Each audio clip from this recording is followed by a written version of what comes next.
യൂട്യൂബിൽ വീഡിയോസ് ഇടാൻ സ്റ്റാർട്ട് ചെയ്തപ്പോൾ മുതൽ ക്രാഫ്റ്റ് റിലേറ്റഡ് ആയിട്ടുള്ള എന്ത് ഐറ്റംസ് കണ്ടാലും വാങ്ങിക്കൂട്ടലൊരു പതിവാണ്. ക്രാഫ്റ്റേഴ്സിന് ഇത് റിലേറ്റ് ചെയ്യാൻ പറ്റുന്നുണ്ടാവും. അങ്ങനെ വാങ്ങിക്കൂട്ടിയതാണ് ഈ കാണുന്ന എയർഡ്രേക്കിലെ. കുറച്ചധികം നാളായി ഇത് അലമാരയിൽ കിടക്കാൻ തുടങ്ങിയിട്ട് ഇന്ന് എന്തായാലും ഇതിനൊരു മോചനം കൊടുത്തേക്കാം. അപ്പോൾ ആദ്യം തന്നെ ഞാനിതാടി പിങ്ക് കളറുള്ള ക്ലേ ആണ് എടുത്തിട്ടുള്ളത്. എന്നിട്ട് അതിനെ രണ്ടായിട്ട് ഡിവൈഡ് ചെയ്തിട്ട് ഒരു പോർഷൻ നന്നായിട്ട് ഉരുട്ടിയെടുത്തിട്ട് ഇതാടി എന്തെങ്കിലും ഒരു അടപ്പോ കാര്യങ്ങളോ എടുത്തിട്ട് ജസ്റ്റ് ഒന്ന് പ്രസ് ചെയ്ത് കൊടുക്കുക. അപ്പോൾ നമുക്കിങ്ങനെ റൗണ്ടായിട്ട് പരത്തി കിട്ടും.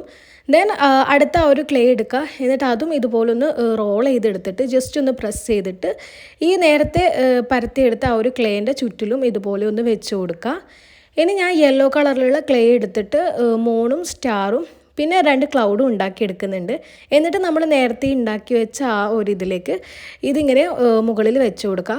അപ്പോൾ നിങ്ങൾക്കിപ്പോൾ ഏകദേശം കണ്ടപ്പോൾ മനസ്സിലായിട്ടുണ്ടാവും നമ്മൾ ഉണ്ടാക്കിയിട്ടുള്ളത് ഒരു ട്രിങ്കറ്റ് ഡിഷാണ്. കുറച്ച് നാളെ മുന്നേ പിൻട്രസ്റ്റിൽ സേവ് ചെയ്ത് വെച്ചൊരു ട്രിങ്കറ്റ് ഡിഷാട്ടോ ഇത്. ഇത് ഉണ്ടാക്കാൻ സ്റ്റാർട്ട് ചെയ്യുമ്പോൾ ഇത് ഇത്രയും അടിപൊളിയായിട്ട് കിട്ടുമെന്ന് ഒട്ടും പ്രതീക്ഷിച്ചിട്ടില്ല. അടിപൊളി ക്ലേ ആണ്. സത്യം പറഞ്ഞാൽ നല്ല പെർഫെക്റ്റ് ആയിട്ട് കിട്ടിയിട്ടുണ്ട്. അപ്പോൾ നിങ്ങൾക്ക് ആർക്കെങ്കിലും ഇതിൻ്റെ ലിങ്ക് വേണമെങ്കിൽ ഒന്ന് കമൻറ്റ് ചെയ്താൽ മതി. അപ്പോൾ നിങ്ങൾക്ക് ഈ ഒരു ട്രിങ്കറ്റ് ഡിഷ് ഇഷ്ടപ്പെട്ടോ ഇല്ലയോ എന്നുള്ളത് കമൻറ്റ് ചെയ്യുക. വീഡിയോ ഇഷ്ടപ്പെട്ട ലൈക്കും ഷെയറും സബ്സ്ക്രൈബും മറക്കണ്ട.